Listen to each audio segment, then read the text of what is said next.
Good evening. We are from AUT University in New Zealand, and on behalf of the team, it is my pleasure to introduce our research on Auckland International Airport.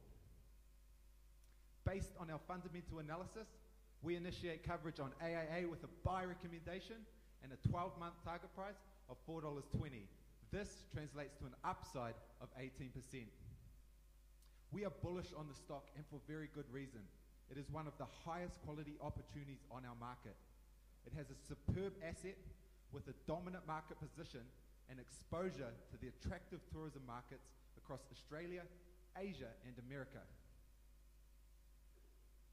AIA is New Zealand's largest airport and is the major gateway into the country. Its key features include its market position, its significant land holdings, and its strategy led by a strong senior management team. Before we take you further inside the company, we would first like to take a step back and analyse the future of air travel and the attractiveness of New Zealand as a travel destination. Analysts believe there will be strong global demand for air travel in the future, with air traffic expected to double in the next 15 years. Factors such as globalization and new technologies driving down the cost of travel, coupled with a growing world middle class, will drive the propensity to fly into the foreseeable future. Let's delve a little deeper into the key driver of global air travel, the new world middle class. There has recently been a significant rise in consumer spending and people with disposable incomes in emerging economies. And as you can see, this trend is forecast to continue, changing the picture of world travel over the long term.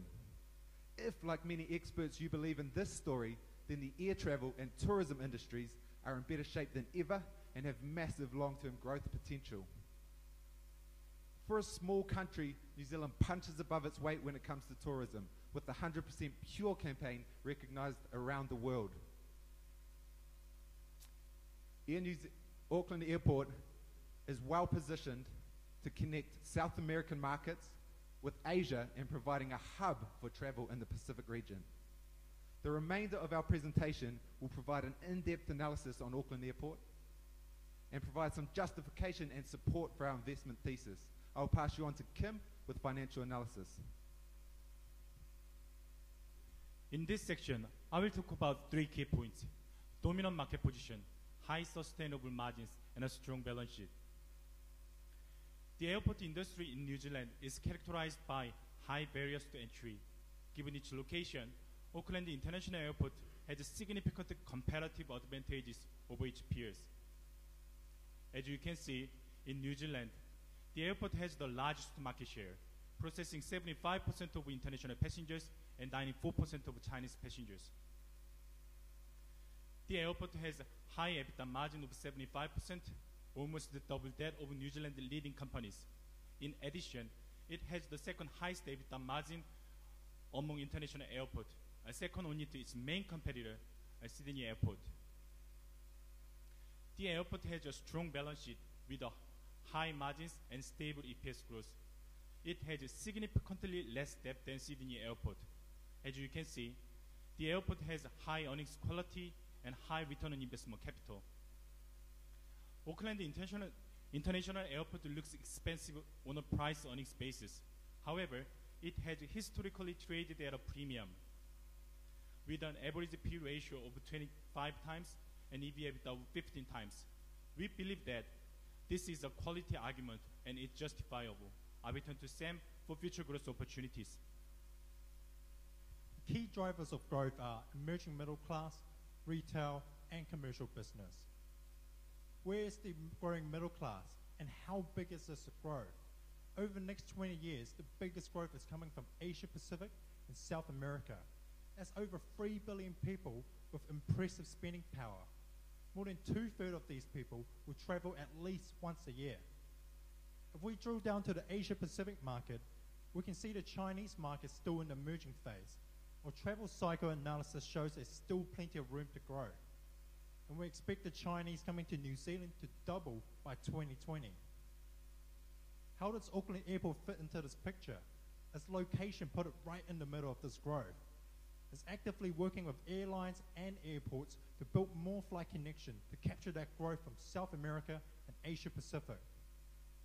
Auckland Airport has enough land to expand its capacity to triple passenger volumes, compared to Sydney, where it struggled with land to expand and required extra airport costing over $3 billion. Another competitive advantage is Auckland Airport's dominant market position.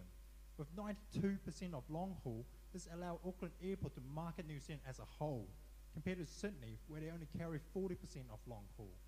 This allowed Auckland Airport to maximize its return on investment and marketing spend. What is the result of all of this? It's creating one of the best retail destinations in the world, with 14 million foot traffic a year. It has one of the largest duty-free allowance, and Auckland Airport is using big data analytics to reduce waiting time in queues and allowing more time spent in retail. Together, this maximizes the customer spending. Auckland Airport is also using yield management technology for the car park to dramatically increase its revenue and occupancy rate. In addition to retail, Auckland Airport has a lot of land. It's bigger than the Changi Airport here in Singapore. It has 400 hectares of commercial development that complements with the airport's travel and distribution network.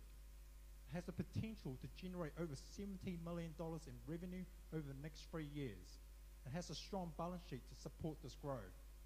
To sum it up, Auckland Airport is in an ideal position to capture the middle-class growth and leverage this for its retail and commercial business. I'll pass you on to Josh with risk analysis.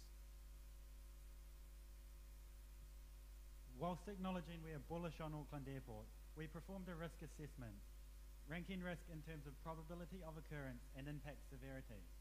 The key risks we see as potential threats are a downturn in the global economy and a change to the regulatory environment.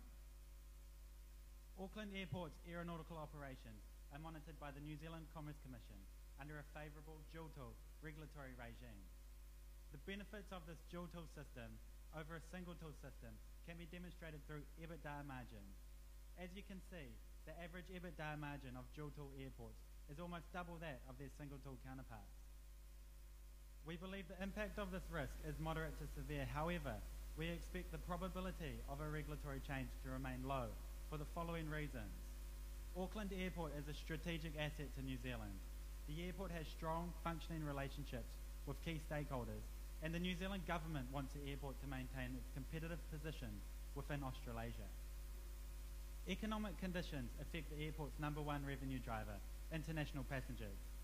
We rank the risk of a economic downturn as moderate in both probability and impact. Even in the presence of external shocks, international passenger growth has shown resilience, much like the airport's profitability. As you can see, the largest foreign markets are Australia and China, and we see sustainable passenger growth from both these economies. The airport's revenue streams, already resilient, are becoming increasingly diversified as the company focuses on higher return, non-aeronautical business segments. I'll now pass you on to Luke with valuation.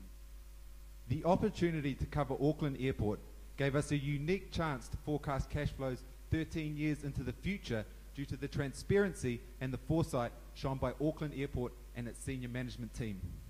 We performed a 3-stage DCF valuation with the following growth rates and used a WACC of 7.9% to deduce our target price. Due to the airport's significant land holdings and to check the robustness of our DCF, we also performed a sum of the parts valuation, valuing the airport's existing infrastructure, land bank, and individual business units separately. Using this methodology, we reached a target price of $4.31. As you can see, we weighted both models equally to reach our final target price of $4.20. We also performed a sensitivity analysis to show how sensitive our model was to key input variables. As you can see, our model is most sensitive to changes in WACC, CapEx, and terminal growth rate. In conclusion, I would like to reiterate our buy recommendation and highlight our low-risk upside potential of 18%.